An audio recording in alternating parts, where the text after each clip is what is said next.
Hey everybody, Jake Reichbart here with a very useful lesson on jazz guitar harmony. If you stumbled on this lesson by accident, please sure to check out my channel. It's got hundreds of great solo guitar performances you will enjoy. Please subscribe. What's more, if you like this lesson, please consider purchasing some of my full-length video lessons. All that information is down below in the information. Email me, jake.reichbart@gmail.com for all the information. It's through your support that it enables me to continue to post these free short lessons as well as my weekly solo guitar performances. There is a PDF available to purchase below. You'll see the link. For $5 you can purchase this PDF and it will illustrate all the chord shapes that we are going to see in this lesson. The lesson is going to come in several parts, parts 1, 2, 3, whatever, how many parts it takes.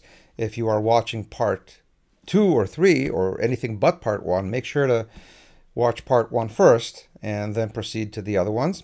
And finally, I would define this lesson as intermediate, I suppose. It could be even useful for the advanced player who already plays lots of great inversions and voicings, but this might fill a gap somewhere. So again, very useful lesson. I hope you enjoy it. So in this lesson, I'm going to show you how to connect chords in the famous 2-5-1 progression using inversions and drop chords.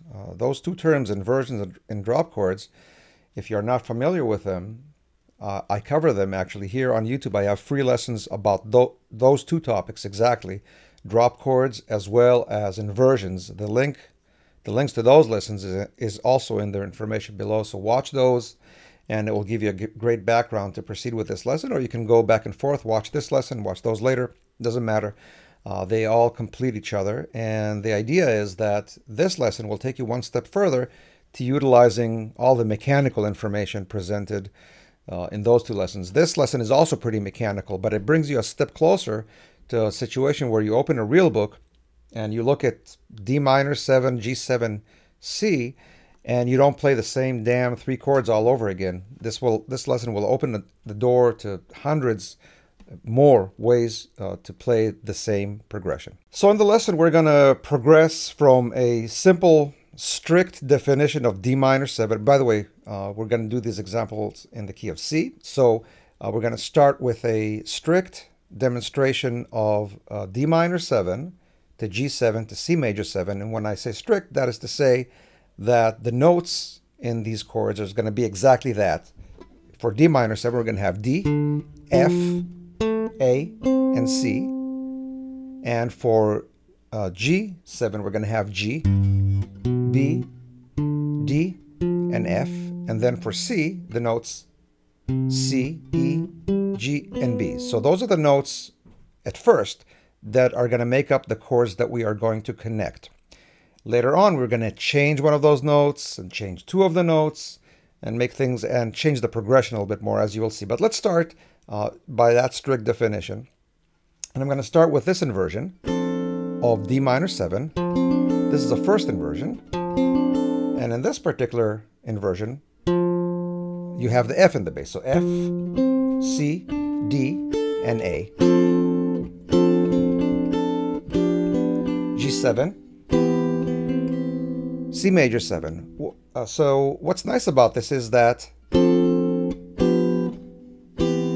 you connect the chords locally in the same region, so you don't have to make a big jump, and the transition is very smooth. And if you look closely at the chords, what you'll find is that really only 2 notes at a time change. If you look at this chord, this C moves down to a B, this A moves down to a G, and the other notes remain the same. The F remains in place, and the D remains in place. So that's where we're going to start. Later on, we're going to demonstrate other flavors. So we're going to start with a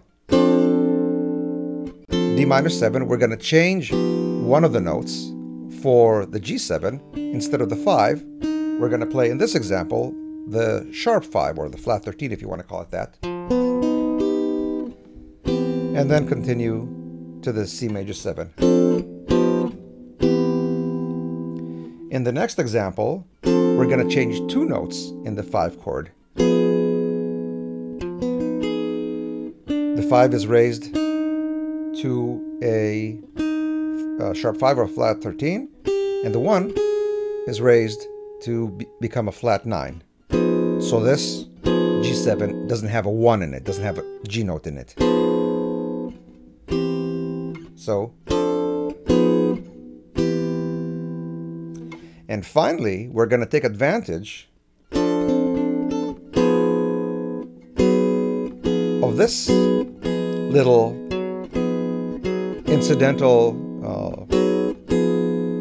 mini progression inside the progression. We're going to break this chord in 2. We're going to take this substitute for a G7, which by itself could also be viewed as a D flat 9, and precede it with an A flat minor. So altogether, we're going to get this sound. So things start getting a little bit more kind of prettier with our harmony. And basically what we're going to do now is take all these progressions, all these connections that we've done, and move them through inversions. And the rule is always going to be the same. We're going to start with your D minor of choice, find the nearest by G7, and then the nearest by C major 7. And then we're going to do add the flat 13, the flat 9, and this way it will give us a collection of chord progressions we can use next time we look at our real book and we see this same old progression.